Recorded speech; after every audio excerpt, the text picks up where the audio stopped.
वह नहीं जानता था कि वो सितमगर है, मगर क्या करता, दिल लगाने के लिए कोई और था भी नहीं। वो उस पर अपनी जान छिड़कता था। दिल अजीज जो आहें भरती तो खुद को कुर्बान करता। वो उसकी आंखों का तारा थी। पूरा परिवार उस पर लट्टू हुए उसके आगे पीछे घूमा करता था। वह थी अपने नाम की स्वाति की तरह खूब ही खूबसूरत। एक एक बोल कोयल जैसी मीठी बोली, बातें ऐसी कि कोई भी पल भर में दीवाना हो जाए। लेकिन उसे क्या पता था कि जिस सितमगर की आदतों पर वो मरता था, वही उसका प्रेमी के साथ मिलकर के कत्ल कर देगी और प्रेमी को उसका चेहरा देकर उसके प्यार को सरेआम नीलाम कर देगी। साथियों, ये कहानी है सुधाकर रेड्डी की। सुधाकर रेड्डी जिसकी पत्नी खूबसूरत स्वाति ने प्रेमी के संग मिलकर के सुधाकर रेड्डी की हत्या कर दी थी और अपने नए प्यार को पुराने का चेहरा देकर दुनिया के सामने अपना जुर्म की नुमाइश करना चाहती थी। कौन था ये सुधाकर रेड्डी और क्या थी उसकी पत्नी स्वाति और उसके प्रेमी राजेश के जुर्म की कहानी? आइए जानते हैं इस वीडियो में। बने रहिए हमारे साथ अंत तक। नमस्कार, आदाब, सत श्री अकाल। मैं संजय कुमार वारदात 365 में आपका स्वागत करता हूं। साथियों, ये कहानी है हैदराबाद की। हैदराबाद में 26 नवंबर 2017 को एक कत्ल हुआ।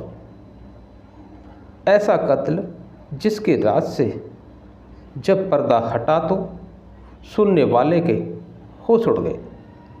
मर्डर का ये ऐसा केस था जिसने पुलिस के बड़े बड़े अफसरों को सोचने पर मजबूर कर दिया था। हैदराबाद में सुधाकर रेड्डी अपनी पत्नी स्वाति और 2 बच्चे माता पिता के साथ रहा करते थे। भरा पूरा परिवार था। 32 साल का सुधाकर रेड्डी और 27 साल की स्वाति उसकी पत्नी बेहद सुंदर थी। उससे बहुत प्यार किया करता था। काम कुछ ऐसा था कि उसको काम के सिलसिले में और आदमियों की तरह घर से अक्सर बाहर जाना पड़ा करता था। अक्सर ऐसे में स्वाति को अकेलापन महसूस होने लगा और इसी मोड़ पर स्वाति की मुलाकात एक सी राजेश रेड्डी नाम के शख्स से हो जाती है। वह प्राइवेट हॉस्पिटल में एक फिजियोथेरेपी का जॉब करता था, फिजियोथेरेपिस्ट था और राजेश कुंवारा था। दोनों के बीच फ़ोन पर बातें करना शुरू हो गई थी।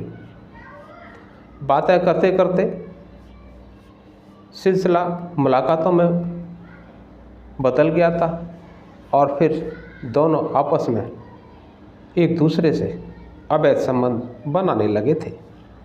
राजेश स्वाति पर पूरी तरह से फिदा था।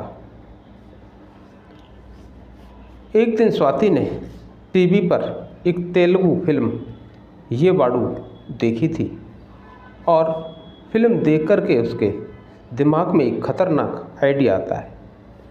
उसी फिल्म को देख कर के सुधाकर को रास्ते से हटाने का प्लान उसके दिमाग में आया और एक दिन सुधाकर जब नींद में सोया था तो स्वाति और राजेश ने उसे एनेस्थीसिया का इंजेक्शन दे कर के बेहोश कर दिया था और बेहोश करने के बाद स्वाति ने और उसके प्रेमी राजेश ने मिल करके उसका मुंह दबाकर हत्या कर दी। फिर दोनों उस लाश को महबूब नगर के जंगलों में ले जा करके जला देते हैं। जलाने के बाद अब राजेश और स्वाति की ज़िंदगी में सुधाकर रेड्डी नाम का कांटा हमेशा हमेशा के लिए हट चुका था।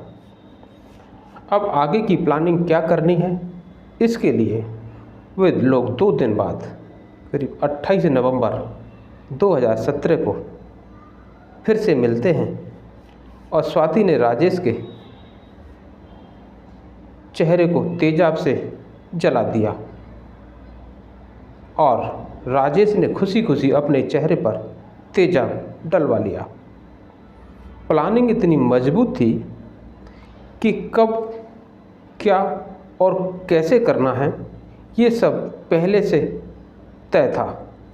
कहाँ पर इसका इलाज कराना है, कितना खर्च आएगा, ये सब स्वाति और राजेश ने तय कर लिया था। सारी जानकारी पहले से जुटा रखी थी। राजेश का चेहरा तेजाब से जलाने के बाद स्वाति ने सुधाकर के घर वालों को फ़ोन किया। उसने बताया कि किसी ने सुधाकर पर तेजाब फेंक दिया है और उसे लेकर वह अस्पताल जा रही है। यह सुनकर सुधाकर के माता पिता और रिश्तेदार आते हैं और सुधाकर के पिता डॉक्टर से कहते हैं कि चाहे कितना पैसा लग जाए लेकिन मेरा बेटा ठीक होना चाहिए। लेकिन उन्हें क्या पता था कि जिसे वह अपना सुधाकर समझ रहे हैं वह तो कोई और है। सुधाकर बनकर अस्पताल में बेड पर लेटा राजेश, जिसकी प्लास्टिक सर्जरी हो रही थी, हालात भी पहले से काफ़ी ठीक होती जा रही थी। रिश्तेदार हालचाल जानने के लिए अस्पताल में आने जाने लगे थे। लेकिन इसी बीच उसकी कुछ हरकतों से उनके मन में शक पैदा हुआ। अपने ही रिश्तेदारों को वह पहचान नहीं पा रहा था। स्वाति हमेशा उसके साथ बनी रहती थी, लेकिन ना तो उसे पुरानी याद आती और ना ही पुराने लोग। ऐसा होता भी कैसे, क्योंकि वो तो सुधाकर था ही नहीं। ऐसे में स्वाति और राजेश ने एक और नई चाल चली। अब स्वाति और राजेश ने याददाश्त पर असर पड़ने का नाटक शुरू कर दिया था। इसके बाद चूत भी सुधाकर के माँ बाप का शक बढ़ रहा था। दोनों के लिए लगने लगा था कि ये उनका बेटा नहीं है, लेकिन दिल मानने को तैयार नहीं था। और फिर वही हुआ कि राजेश ने आखिरकार वो सुराग छोड़ ही दिया, जिससे कि उनकी खतरनाक प्लानिंग पर पानी फिर गया। एक दिन राजेश को अस्पताल में एक नर्स पीने के लिए चिकन सूप लेकर के आती है, लेकिन राजेश ने सूप पीने से मना कर दिया था। उसने कहा, मैं तो शाकाहारी हूँ। शायद स्वाति ने प्लानिंग में ये नहीं बताया था कि सुधाकर मांसाहारी था। उस वक्त जब ये बताया कि मैं शाकाहारी हूँ, तो सुधाकर के एक रिश्तेदार अस्पताल के उसी कमरे में बैठे हुए थे और उसने ये बात सुन ली और सुनने के बाद पूरी बात को सुधाकर के माता पिता को जाकर बता दी।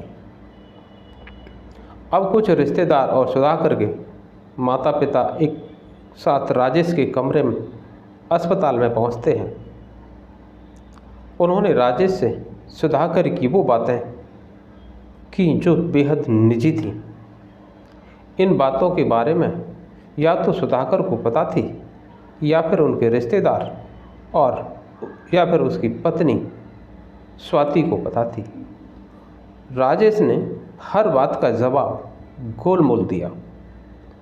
उसकी पोल खुल चुकी थी, लेकिन सुधाकर के पिता और रिश्तेदारों ने उसे जाहिर नहीं होने दिया था कि सभी लोग कमरे से ये कहकर बाहर आ गए थे, कोई बात नहीं, ठीक हो जाएगा।